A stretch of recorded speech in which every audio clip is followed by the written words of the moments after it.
opening the door for queenside development. This knight's journey immediately seeks to control central squares and prepare for potential pawn advances.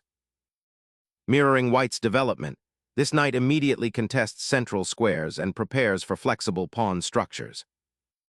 Establishing central pawn presence immediately, 2d4 aims to contest key squares and open diagonals for future development. Establishing central pawn presence immediately contests white's dominion and sets the stage for a balanced positional battle. Challenging black's central pawn structure, white immediately fights for territory and potential queenside expansion. Solidifying the center, this move prepares for piece development, a standard response in this Queen's Indian setup. Solidifying central control and preparing development, NC, reinforces the d4 pawn's influence. Developing the bishop here secures the kingside and prepares for castling, maintaining a solid pawn structure against white's central ambitions. Pinning the knight develops a piece with immediate pressure on black's central structure, aiming for harmonious piece play. Challenging the bishop's placement opens lines, but the king's pawn structure now carries a slight risk.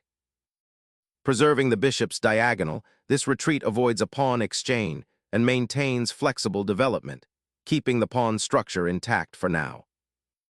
Castling offers immediate king safety, tucking the monarch behind a pawn shield and activating the rook, a crucial step in organizing the queenside defense and preparing for potential central pawn pushes that could otherwise expose the king. Solidifying the center's structure, white prepares to develop the queen's bishop and aims for a comfortable, albeit slightly passive, position, potentially preparing a queenside expansion later. Developing the knight to d7 aims to solidify black's central pawn structure and prepares for potential pawn breaks like c6 or e5. It also clears the way for the queen to potentially join the action or for the bishop on c8 to find a more active square. This knight's new outpost offers excellent defensive and offensive potential, anticipating white's likely plans.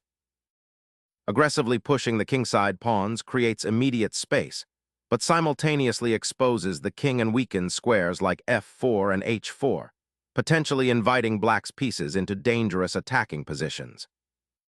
Sacrificing that pawn opens up a fascinating diagonal for your queen and bishop, creating immediate attacking potential against white's kingside pawn storm. It's a bold step, essentially trading material for initiative and forcing white to defend rather than continue their aggressive expansion on the flank. Observe how this opens lines that could soon become a problem for their exposed monarch.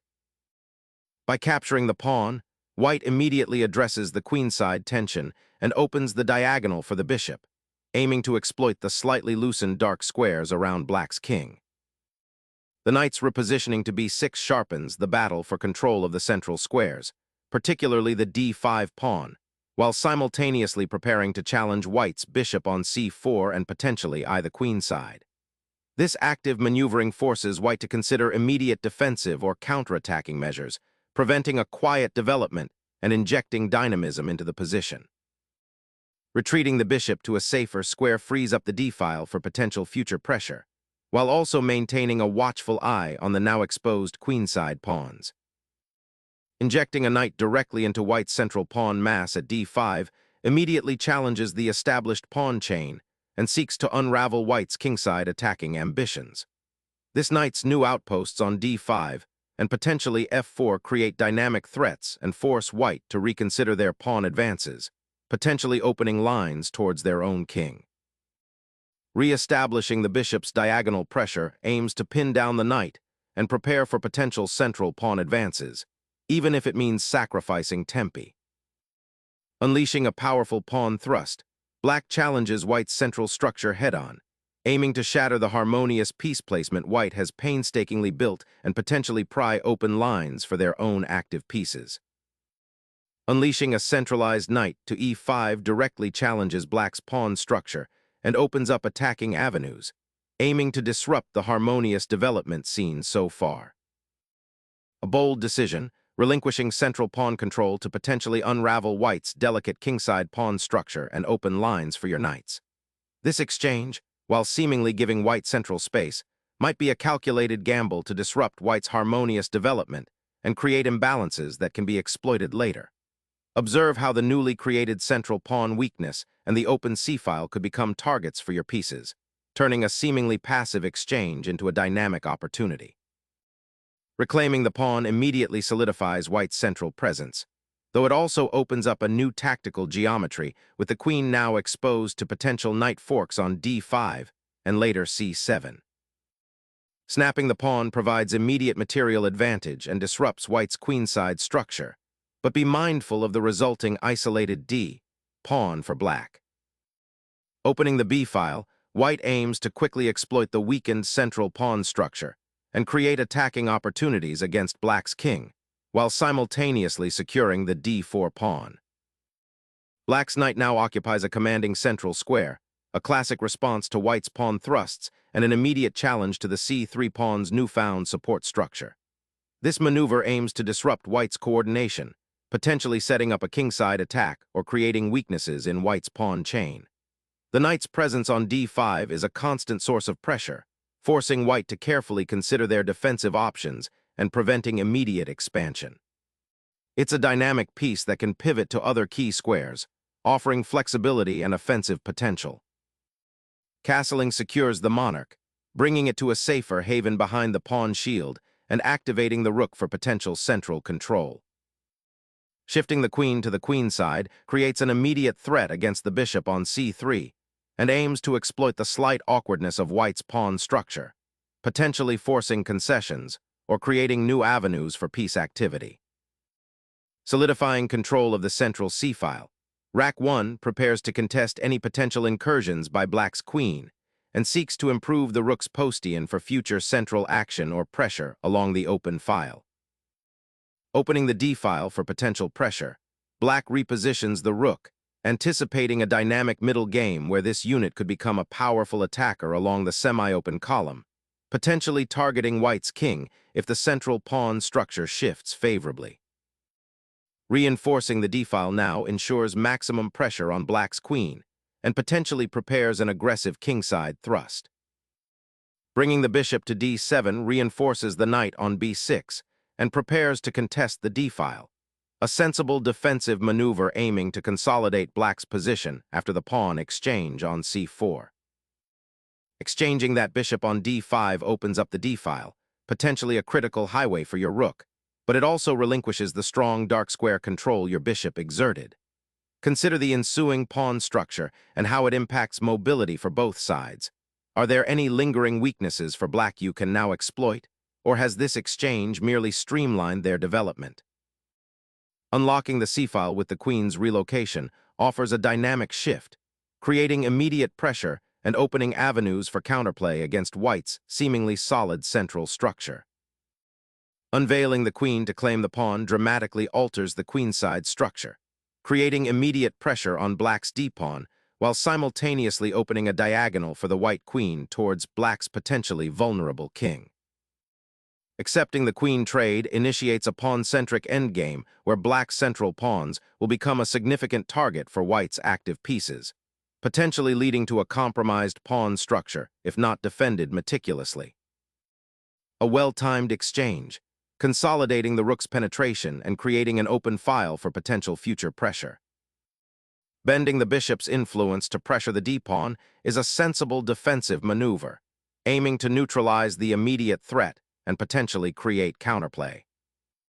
Shifting the rook to the b-file now aims to exert pressure on the queenside pawns and potentially create a passed pawn if black isn't careful, but it also temporarily leaves the c-file less defended, which could be an opportunity for black's remaining pieces to coordinate. A daring dive into the pawn structure. Black's bishop, venturing all the way to a3, immediately challenges the rook on the a1h8 diagonal, hinting at a potential outpost or even a future queenside initiative, though it leaves the d-pawn somewhat vulnerable to a pawn push by white. Safeguarding the rook and preventing its immediate eviction, this maneuver also subtly reinforces the pawn on a2, a seemingly minor detail that could prove crucial in a complex endgame scenario where a pawn advantage often decides the victor. Black solidifies its queenside pawn structure, a necessary defensive measure to counter white's queenside pawn majority and prevent any immediate inroads from the rook on a1. Solidifying central pawn presence becomes paramount, as this maneuver aims to secure the d4 square and initiate a methodical advance towards the queenside. Instigating a pawn storm after that capture, Black's audacious pawn push aims to destabilize White's central structure and create attacking possibilities on the kingside, a bold gambit given the recent exchange of queens. Controlling the a3 f8 diagonal with the rook immediately after Black's pawn push creates immediate tension and aims to exploit the exposed White square bishop on b3.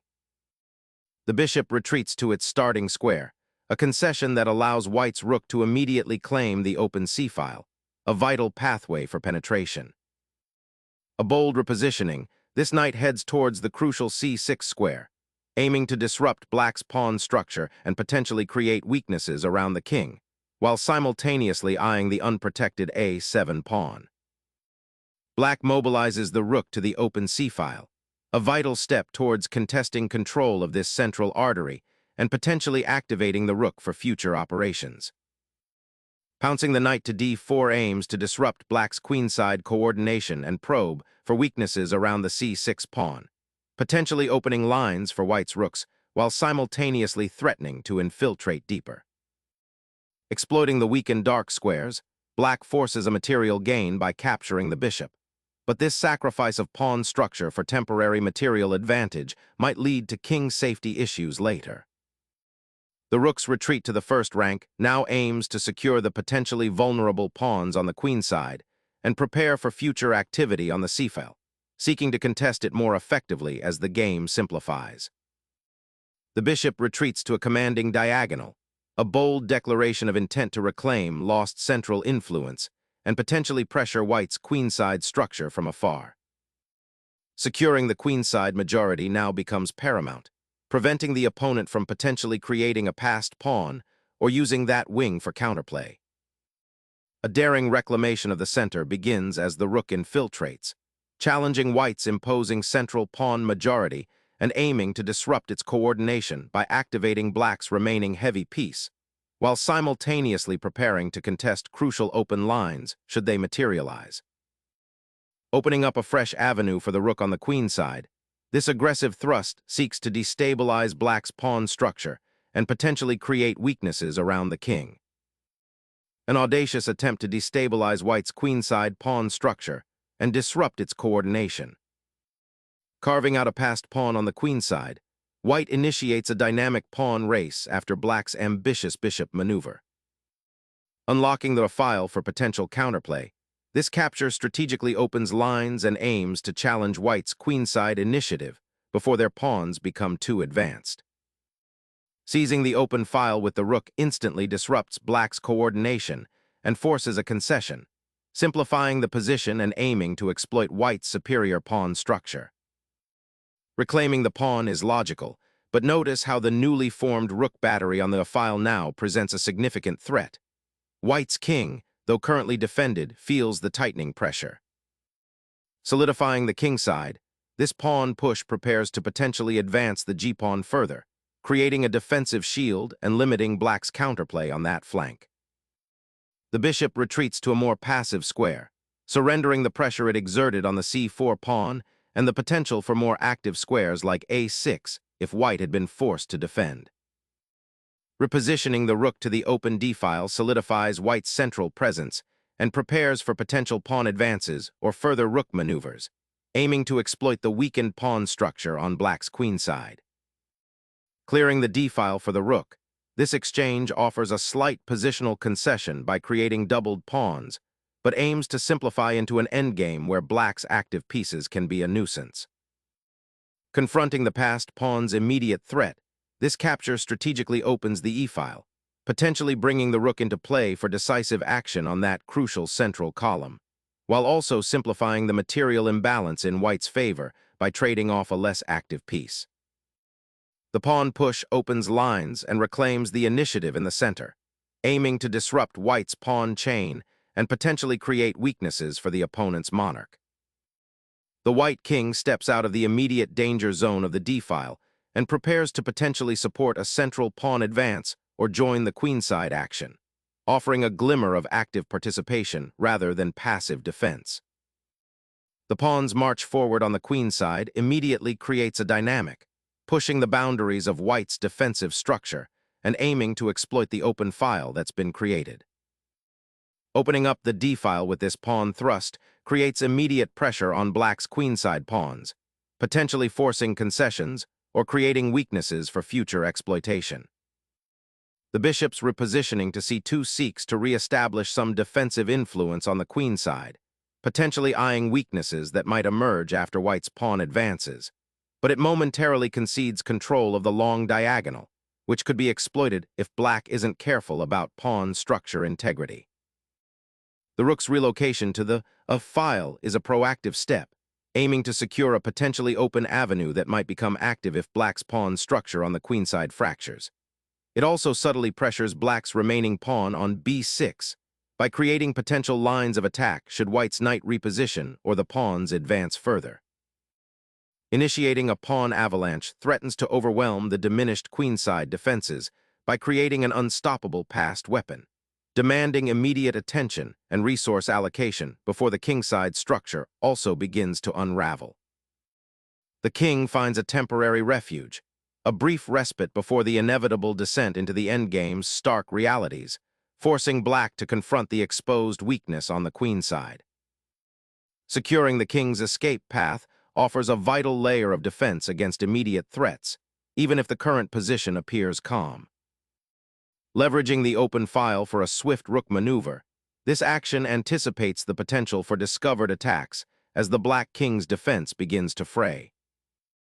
The rook now aggressively occupies the fourth rank, menacing the white king and creating potential breakthroughs.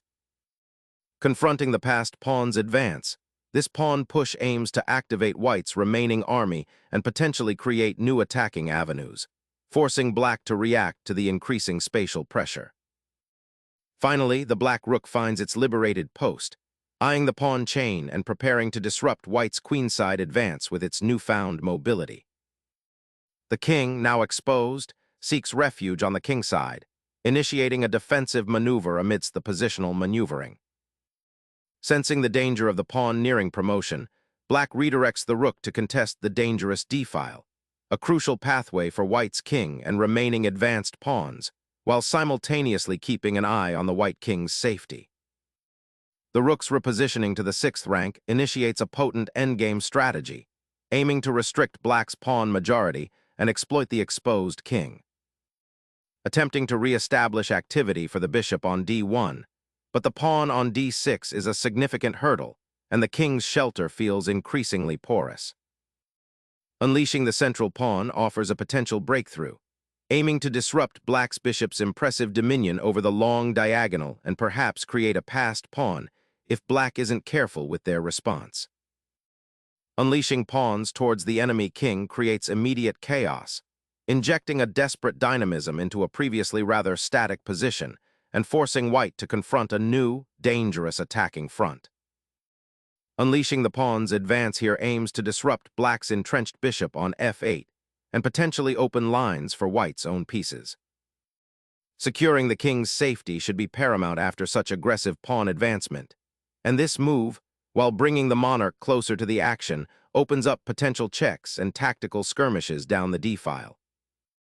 Gaining a vital tempo to reposition the bishop and potentially threaten the overextended black pawns. The king ventures out, a bold gambit to reignite the attack on the queenside pawns and create counterplay. Unleashing a pawn storm's final act, this capture aims to disrupt black's king's safety by opening lines for immediate threats. The pawn structure is now permanently altered, creating a desperate situation for black's king. A final check of the king's safety, and a forcing check to disrupt any defensive setup. The black king, now exposed on the fourth rank, becomes a tempting target for white's centralized pieces. Exploiting the misplaced bishop, this move immediately targets the weak pawns on the kingside and disrupts black's defensive structure. Facing a severe material deficit and an exposed monarch, the immediate priority is to inject some life into the position, hoping to exploit any lingering weaknesses in white's coordinated pieces and potentially create counterplay along the newly opened d-file. Gaining back the bishop provides a tangible material advantage, simplifying the position into a clear endgame where white's extra pawn should prove decisive if played accurately. Re-establishing pressure on the d-file and aiming to centralize the rook offers a glimmer of counterplay in this pawn-down situation, though the immediate threat of the white bishop remains a significant obstacle. A royal check forces the black king onto a more exposed square, but its true purpose might be more subtle. By momentarily drawing attention to the king, it allows white to reposition the rook behind the passed pawn on the d-file, setting up a potential battery or a more threatening advanced position for the monarch's torment. Suddenly, the black king, emboldened by perceived safety, ventures into the open, ignoring the lurking dangers of white's concentrated pieces and the open d-file, which might soon become a thoroughfare for white's remaining forces. This adventurous excursion risks immediate peril, sacrificing defensive solidity for a fleeting moment of activity, and could easily lead to a swift reckoning if white can capitalize on the exposed monarch. Repositioning the rook to the 5th rank offers a fresh perspective on the board, aiming to disrupt black's pawn structure and potentially create new attacking avenues. The pawn push advances the attack towards the king, potentially opening lines for further assault or creating a passed pawn down the h-file should the opponent fail to react precisely. Unleashing a final flourish, the bishop now skewers the king, forcing its relocation and opening avenues for white's advancing pawns. The king's escape route is now a treacherous path. Black must carefully navigate the open diagonals. Opening up the f-file here with aggression is a bold attempt to bypass the blockade and create immediate threats against the black monarch, forcing a reaction. Pushing the king forward to e3 now opens up the d-file for the rook, potentially creating a battery with the bishop on c2, but it also leaves your king perilously exposed in the center of the board, a glaring target for white's remaining pieces. The king's desperate flight into the center is abruptly halted by this forcing check, leveraging the open files to disrupt any potential for shelter. A bold king march, seeking refuge amidst the chaos but potentially leaving vulnerable pawns exposed. The rook's repositioning here is a subtle yet crucial attempt to reassert pressure along the 5th rank, potentially eyeing the weak pawns or even aiming for a surprise fork if the black king isn't careful. Sensing a glimmer of hope, the king's forced movement opens a path for the rook to penetrate, aiming to disrupt white's well-placed pieces and potentially create counterplay. The king, now exposed on the kingside after black's persistent pawn advances and the clearing of the d-file, becomes the primary target for white's remaining forces. With black's rook on d2, the threat of further incursions is palpable. The king, no longer shielded by pawns, becomes a prime target as black seeks active counterplay. Shifting the rook to the 4th rank aims to restrict the opponent's rook's mobility, while simultaneously preparing a potential advance of the king pawn to further entrench white's position and possibly create a passed pawn. Black's bishop now seeks to infiltrate white's territory, aiming to disrupt the pawn structure and create defensive weaknesses around the king, a classic example of piece activity outweighing pawn advances in a complex endgame. Sacrificing the bishop to force the king into a discovered attack promises swift victory. Snapping up that pawn simplifies the situation, but it opens a dangerous path for white's king, potentially leading to a mating net if black isn't careful with their counterplay. Clearing the path for the king's escape, f6 opens a dangerous escape hatch while simultaneously creating a pawn storm threat. King's reign is over, a desperate check. Seizing the initiative, the king ventures forward, aiming to solidify its position within the ensuing skirmish and potentially join the attack, a daring gambit in this complex endgame. The rook's retreat to g5 now seems to be a strategic repositioning, aiming to avoid immediate threats and potentially prepare for a more active role in the ensuing skirmish around the kings. Securing the knight's advanced outpost on d4, this bishop repositioning aims to solidify white's central grip and prepare for a potential pawn storm advance. The king's desperate scramble to the kingside, hoping to find sanctuary amongst the pawns, is a testament to the pressure white's pieces are exerting. Securing the b6 square with this rook offers a crucial defensive anchor, preventing black's bishop from further infiltration and simultaneously preparing to shift the rook to a more active file, potentially the or c file, to challenge white's dominance. Unleashing a desperate attempt to create counterplay, black offers this pawn sacrifice, hoping to disturb the harmony of white's pieces and perhaps expose the white king once the pawn chain is broken. Suddenly, the checkered kingside is exposed as the bishop lunges forward, forcing a royal retreat and setting up a potential exchange that will drastically alter the pawn structure and king's safety. The black king, now exposed and vulnerable on the first rank, faces a dire situation as the white bishop swings in to deliver a decisive check. Pivoting the rook to the open file aims to trap the loose bishop and consolidate the advantage before initiating a decisive breakthrough. A desperate attempt to enliven the position by sacrificing the bishop for a fleeting check, hoping to disrupt white's relentless advance and perhaps create some counterplay, though the king appears to be too exposed for such gambits to succeed. Securing the king's retreat by marching it, forward opens up escape routes and prepares for potential pawn promotion exchanges. Snatching a pawn with the rook, black forces a dramatic shift in the material balance, aiming to exploit the exposed king by drawing defenders away from the action. Harnessing the king's newfound mobility after the pawn's sacrifice offers a glimmer of counterplay, though the material deficit remains a stark reality to overcome. This pawn's advance to b2 creates immediate pressure, threatening to break through and become a powerful force, forcing white to dedicate attention and resources to its containment rather than pursuing their own attacking ambitions. The rook's relocation to the b file actively targets the passed pawn's advance, creating immediate pressure on black's potential queen development and forcing a difficult decision. Shifting the bishop to g6 solidifies its defensive posture and prepares to contest the crucial dark squares now that the rook has joined the fray on the b file, potentially creating a stubborn defensive setup for black. Unleashing the bishop aims to disrupt the pawn chain and create an outpost on a critical square. The pawn's advance, now unhindered, races towards promotion, a classic endgame gambit to disrupt the opponent's otherwise solid defensive structure and potentially create passed pawns or force concessions in white's formation. The promotion threat looms large, forcing black to defend their king with desperate measures.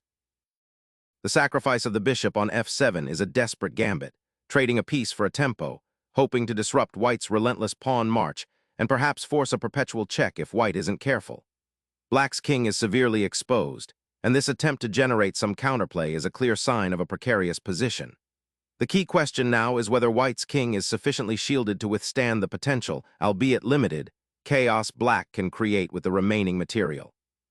The structural damage to black's kingside, coupled with the pawn on f7 now being an active attacker, creates a truly wild imbalance, clearing the path for the passed pawn to become a decisive force. Relinquishing the pawn on g7 opens a critical diagonal towards black's monarch, a significant positional concession that invites aggressive follow-ups. Recapturing the pawn on f7 opens the door for the king to become a crucial active piece in the final phase, aiming to support the remaining pawns on the queen side and create winning chances. The bishop repositions, aiming to intercept any potential pawn advances on the queen side and prepare for a coordinated defense of the back rank. Unleashing the bishop to its full potential on the long diagonal, preparing to exploit the newfound weakness on the kingside after the pawn sacrifice. The black king, exposed and vulnerable, is once again forced to dodge the swift attack of the rook, a desperate attempt to create breathing room amidst the relentless pressure. Initiating a king repositioning toward the center, acknowledging the inherent risks of opening up the monarch, but recognizing the absolute necessity to contest the central squares and prepare for the inevitable pawn advances that will define the endgame. The rook's journey to the c-file now directly threatens white's vulnerable passed pawn, forcing a calculated response to prevent its further advance. Navigating the maze of potential promotions, the rook relocates, preparing to contest the critical 7th rank and prevent the pawn's unimpeded march towards coronation, aiming to disrupt black's endgame aspirations by maintaining active piece play. The bishop dances into position, aiming to disrupt white's rook and potentially create new threats, all while keeping a watchful eye on that passed pawn. The king cautiously retreats, seeking refuge behind the pawns, while black's rook and bishop maintain an iron grip on the critical central squares.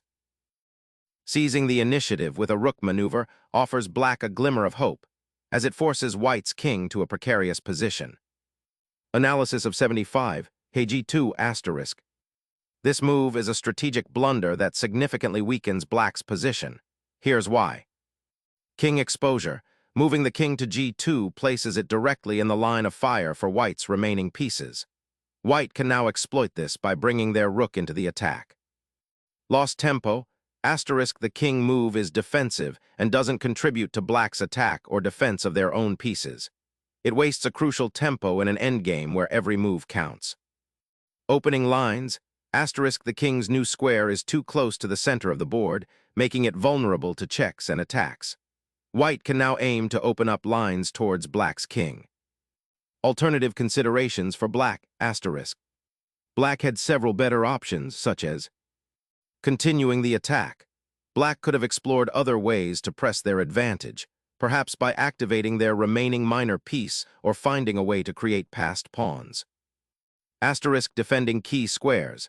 Instead of moving the king, black could have reinforced their defensive structure or protected vulnerable pawns. Conclusion. 75. KG2 is a move that significantly deteriorates black's position and will likely lead to a swift defeat if white plays accurately. It's a clear example of misjudging the tactical and positional realities of the endgame.